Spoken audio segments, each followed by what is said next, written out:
Hello YouTube, SentinalhMC here with another big build video. This is my demonic temple. So this is a vanilla build in 1.7.2. Yeah, so let's talk about it. First I'll show you the interior because I didn't fly in there in the flyby. I don't know. Yeah, I don't like flying inside buildings. It's a bit difficult to get in there, but this is what it looks like. So when we walk in, we've got this sort of raised plinth in the center, surrounded by lava. The walls are nice. The nether brick up to a certain point with these obsidian pillars would break it up. I intentionally didn't light this place completely, so you see there we got these dark shadowy corners, which I think works out really well for the aesthetic. If it was nighttime, then the interior kind of looks even cooler. But of course it's 1.7. I don't have the ability to control day and night without NDI. So we see that the way I've lit this place is just lava, which I think works really well when you're going for this sort of demonic look because the light is very diffuse. And so we got our upside down crosses in here with lava behind it. There's actually lava inside this entire wall. All the way around. So if somebody tried to dig through into this temple from like the back here, they would hit lava and make it more difficult for them. I thought that was a nice touch. I like the way I did this with these concentric rings of lava. What happens? What I like about it is that it casts this glow mainly upwards. So this area here gets lit quite nicely, but then the area down here is a bit darker, except for the area around the plinth. So these walls, and especially these corners, stay very dark, which looks really great, especially at night. So then I really like the idea of this lava flowing down here from a single source. Well, not a single source, there's 4 sources, and there's a cloud coming through. The lava starts up here, and this is fine up here because you'd never be able to see this unless you fly up here, but there's nothing here anyway. Falls down into this ring, and then of course it flows down into this ring, lighting up both this area and down there, but leaving the very peak of the roof in shadow. Very important to play with your shadows when you're making things like this. If I just lit up this entire place, it wouldn't look nearly as nice. Okay, so there's not a whole lot to say about this. I was inspired by something. So from looking at this, if you know what inspired me to build this, and my brother, don't comment on this video. Don't say. I know you know, so don't spoil it for everybody else. If you know what this is from, it's not quite the same. But if you know what this is from, leave a comment and prove that you are awesome and know your gaming stuff. All right, so I was quite pleased with this thing, the way it came out, although I'm most pleased, I think, with this. This sort of pincer-like walls that surround the courtyard are probably my favorite thing. And they're my favorite thing because, you know, this build was very difficult for me, mainly because of all the organic, sort of irregular shapes.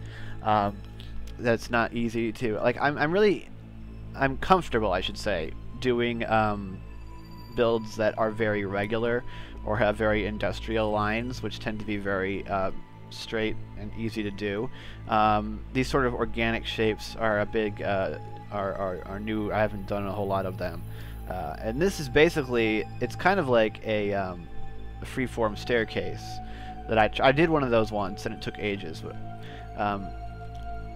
and it comes to a point at the bottom, this sort of wall thing here. And the way I did this, in case you're wondering, is that, for one, I found a curve that I liked, and I used the plots. I used plots.co.uk, P-L-O-T-Z.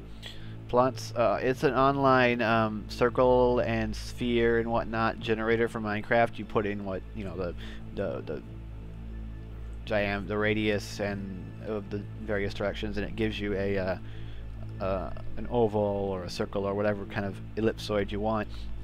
And once I had that, I placed it right here on the inside bit. And then to get this outer line, I just took that same curve and just moved it over. And if you do that, what ends up happening is that because it's still the same size circle and you're just moving it over, they will the two curves will meet and intersect at a certain point. And in this case, that's exactly what I wanted, and it ended up giving me this nice pincer sort of a thing, which I really, really liked. And once I had that, of course, I wanted it to start out high and then come down low so I could put in this metal bars here. So I basically just sort of roughed it in with the standard blocks, and then once that was roughed in, I used the half slabs to come in and divide up each of the roughed in sections until I got it to a point that I liked it, and I really like it. I really like how that came out. I think it looks awesome. So if we come around here, the other thing that was difficult, and we come up here, were these spines. The spines up there were quite easy. The spines here took a bit, because I'm not used to doing things like this, not used to doing things like spines and things that are supposed to look organic. And this wasn't a complete and utter success. There are things about these spines I don't like, but for my first attempt at something like this, I think they came out pretty decently. I found a picture online of someone who had done like ice spires, and then I used that as the basis to figure out how to make it look nice. And then I was like, oh, that's how you do it. So I just sort of replicated it and made it the size that I wanted, and then the shape I wanted, because it kind of it's larger at the base and it sort of gets very thin at the top. So once I had those spines in place, I used MC Edit, of course, to copy everything all the way around. I went down here to create these spines that sort of come out and then fold back up. And it's actually the same spine as up there. It's just pasted down here, and it came all the way out to up there. But then I just took the top point of the spine, rotated it around, rolled it around, and then pasted it in here, and then cleaned at the back. So it's actually the same spine as up there. It's just cut in half, and then the one half is flipped that way, which I think came out quite well. Overall, I'm happy with the balance on this building for the most part. What I mean by that is, if you come and we look at it from the side, it's very it's kind of front heavy when you think about the footprint. So it's very front heavy because it's a big spine pillar here. So originally there wasn't a whole lot back here except for these, but these little feet that I added here, I think really fill out the back profile of this building and sort of helps to anchor it, I think. Yeah, I really like it. I like the way it came out. It looks pretty cool. Pretty cool. Now it's nighttime again. We can see, and this thing is very tall. I tried to fit this in the nether, but I could not find a naturally generated nether that had a high enough, big enough vertical area for me to fit this in. It's very, very tall. And you can see that at night, the interior of here just, I think, looks even better than in the daytime because we don't have the light coming through those windows. It's nice and dark outside, and everything is just lit by lava. I really like this place. I think it came out great. The reason I built this was for WayofTime, for his blood magic alchemical wizardry mod. If you haven't heard of that or tried it out, totally try it out. It's really, really awesome. He put up a YouTube video that I will link to that he was looking for people to make him some demonic themed buildings. So I was like, you know what? This is a perfect opportunity for me to build this. Because I've always liked the design of this, so yeah. And again, if you know what game this is from, there's a hint for you, it's a game. If you know what game this is from, totally comment it in the comments. Prove that you're awesome. So yeah, I hope you've enjoyed this building. If you got any questions about it, let me know. I will be uploading a schematic file for this, not the world, because this world was not built by me. Let me make that very clear. I did not build this world. This world was built by the guys at Planet Minecraft or something they did a while ago. I just thought it looked awesome, so I wanted to use it for this temple because it matched, because it's nether themed.